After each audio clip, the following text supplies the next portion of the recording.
कौन सी सभ्यता पढ़ाए थे? मिस्र की सभ्यता। मिस्र की सभ्यता किस लिए प्रसिद्ध थी? हाँ, पिरामिड के लिए। और आप लोग ईस्ट वेस्ट में कंफ्यूजन में थे, वहां एप्लीकेशन वालों का लड़कों का सबका आंसर आता वेस्ट वेस्ट। जो वेस्ट नहीं लिख पाता है जल्दीबाजी में डब्लू लिख के भेज देता है, हमरा पहले पहुंच जाइए। आप लोग भी थोड़ा सा एकदम सिंसियर रहिए यहाँ पर। किस लिए फेमस थी भैया? पिरामिड के लिए।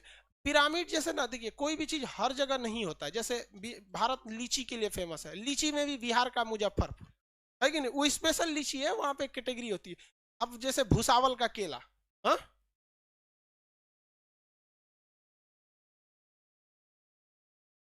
गीजा सबसे ज्यादा कहाँ का फेमस था भैया? गीजा का पिरामिड था। पिरामिड किसके शक्ल के होते थे? पहाड़ के शक्ल में होते थे सब। ये बहुत बड़े बड़े पहाड़ के शक्ल में होते थे। अब सोचिए उस वक्त सबसे बड़ा ये फेमस होने का रीजन क्या था इन पिरामिड्स का, कि इस समय जेसीबी नहीं हुआ करती थी, इस ससुरे सब चढ़ाए थे सब कैसे। उस समय होते थे गुलाम लोग। कौन होते थे? गुलाम। अब गुलाम को ना लोग जेसीबी से ज्यादा खटवा देते थे। गुलाम को किससे ज्यादा खटवा? जेसीबी से। अब अगर ये देखिएगा तो ये है आपका मिस्र का पिरामिड। इसमें आप आदमी को देखेंगे, और देखिए इसमें आप आदमी देख लीजिए, ये ये सब यहाँ टूरिस्ट घूमने गए हैं सर। लाइव वालों सब लोग को दिख रहा है, एप्लीकेशन वाले सब लोग को, ये सब टूरिस्ट घूमने गया है सर। अब इसमें से आप इस ऊंचाई को देखिए, इसका ये 20 गुना है। इतना ऊंचाई पे ये लेके कैसे गए थे सब इतना ऊंचा? और ये ईंटा का नहीं बना हुआ है, बड़े बड़े पत्थर का बना हुआ है, बहुत बड़ा बड़ा पत्थर का बना हुआ है। सोचिए कितना डिफिकल्ट होता होगा इन लोग उस वक्त में लेकर जाना वहां पर। तो ये पिरामिड के लिए फेमस थे। किसके लिए भैया? पिरामिड के लिए। ये पिरामिड बेसिकली कहाँ देखने को मिला? मिस्र के किस शहर में? गीजा में। जैसे जैसे अगर बाई दी वे मान के चलिए, भारत में, भारत एक बहुत बड़ा शहर है, देश है, इसमें बहुत सारे शहर हैं। हम कहेंगे सबसे ज्यादा फेमस यहाँ कहाँ की साड़ी है? हाँ, बनारस की। वो अलग बात है कि कोई महिला आजकल बनारसी साड़ी पहनती नहीं है, वो वहां नहीं पहन। बनारसी साड़ी पहनने के बाद महिला सबको लगता है कोई सबको लेमिनेशन में पैक कर दिया है। वो शादी ब्याह में कहो पहन ली से पहन ली, लेकिन बहुत फेमस है वहां की साड़ी। उसी तरह से गीजा का क्या फेमस है? पिरामिड। क्या हुआ जी आपको?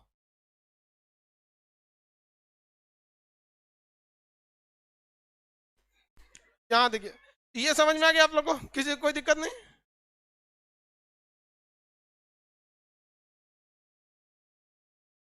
लड़की जब उठ के जाती है तो डर लगता है। एगो एगो बैच में एगो गई सीढ़िया पे गिर के बेहोश थी,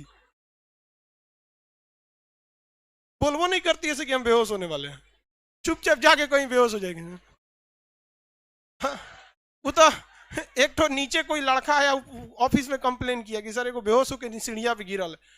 तो भगवान का दया था, वरना अगर बैचवा छोड़ दिए रहते तब वो ऐसे ही पिरामिड में हो गई, मम्मी बन गई। ये वो लोग देवताओं की भी पूजा बड़ा करते थे। मिस्र वाले लोग देवताओं की पूजा बड़ी ज्यादा किया करते थे। लोग देवताओं की पूजा क्या करते थे वो, मिस्र के लोग। और उन लोग ना मतलब एलियंस वगैरह में बहुत ज्यादा विश्वास रखा करते थे। जीन वगैरह में उन लोग का विश्वास ज्यादा था। इवन कि आप मूवी वगैरह में भी देखेंगे मिस्र के ना, तो वहाँ कुछ वो वहां पे ऐसी भी परंपरा थी कि आप अपनी आत्मा को मतलब दूसरे की आत्मा में डाल सकते हैं। कोई ये देवता है वो देवता है, मतलब 25 टाइप का। अब देखिए अलग अलग धर्मों की अलग अलग विचारधाराएं होती हैं। अब इसमें कोई धर्म अच्छा खराब नहीं, भाई अपनी विचारधारा है, मानिए तो भगवान, नहीं मानिएगा तो पत्थर, है कि नहीं? तो वैसे इन लोग की विचारधारा थी। तो ये गीजा का क्या हो गया? पिरामिड हो गया। किसी को कोई दिक्कत नहीं है इसमें? पिरामिड कोई फेमस चीज मतलब बस ये था कि बिना जेसीबी, बिना किसी चीज के मदद से उतने बड़े बड़े पत्थरों को गुलामों की मदद से, हाथी की मदद से खींच खींच कर क्या किया गया? चढ़ाया गया था। जो इंजीनियरिंग का एक बहुत बेमिसाल नमूना था यहाँ पर। और एक दो ठो नहीं थे, एक तो पूरा शहर ही था गीजा।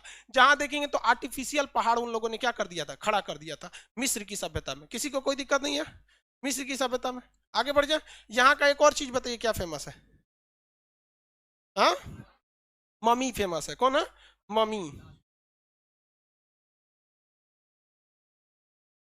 इजिप्ट। इजिप्ट में यही सब देखिए, लाश रख दिया जाता था ऐसे।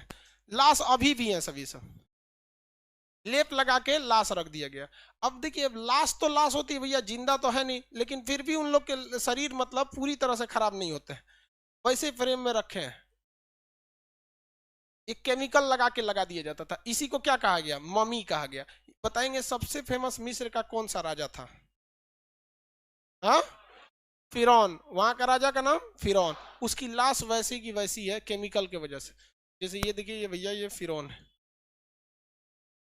देखिए दांत तो पचक ढचक गया है, लेकिन फिर भी है। तो हमारे यहाँ एगो चूहा मर जाता है तो 2 दिन तक महकता है, 3 दिन तक महकता है, फिर उसको खदर खदर के खा के खत्म कर देता है। इसको अभी तक कोई नहीं खाया है। इसमें ऐसा लेप लगा दिया जाता है ना इसके कानून में।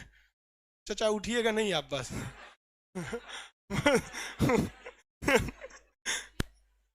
उठ जाएगा तो दिक्कत हो जाएगा।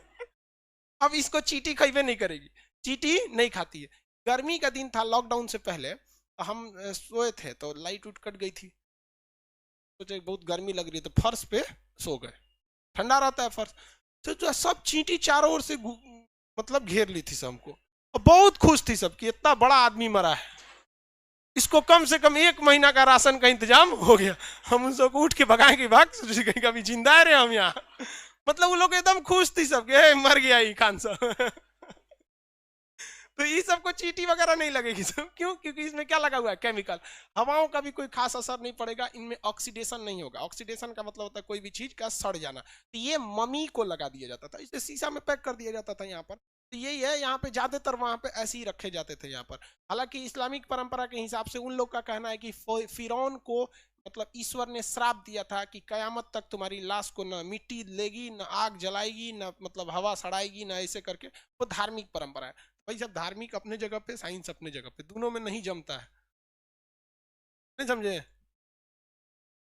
दोनों में जो आपको अच्छा लगे आप मानिए। ये भी वही है चाचा, दूसरे हैं ये कोई। उंगली उंगली देख रहे हैं इनका, चाइना का नहीं है। चाइना आदमी मरने के बाद चाइनीज के शकल का हो जाता है।